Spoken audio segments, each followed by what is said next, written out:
Nu va savo kolekcijos archyve rado tokio radijo. Kaip manote, jin gali veikti?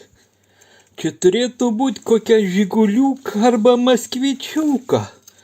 Va kaip atrodo Davidurė. O, kokie radijai.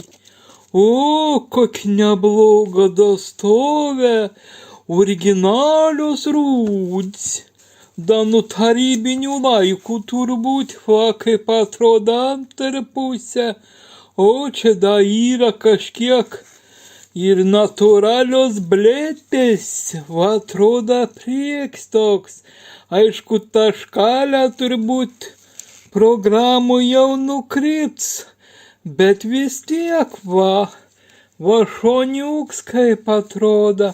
Kas kur yra parašyti nežino, nieka nebesimato, va tik matos kokios yra detalės, va da yra išmušts kods kažkoks, va, serijos numeris, į gosts yra vada, matas gostą numeriuks, o daugiau nelabai kas matas, įdominda, jeigu aš jo pajungčia pritampos, kokį pašnipštėjimo sakytų ar nieką.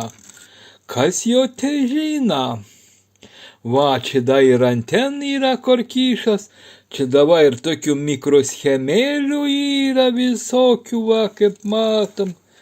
Tai va, tokia yra radijuks.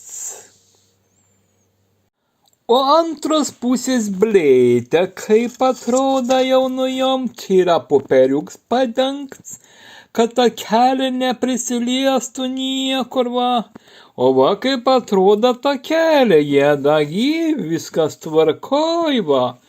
Va, ir varžtelių čia yra, čia viskas va, savo vietoj, va. Va taip.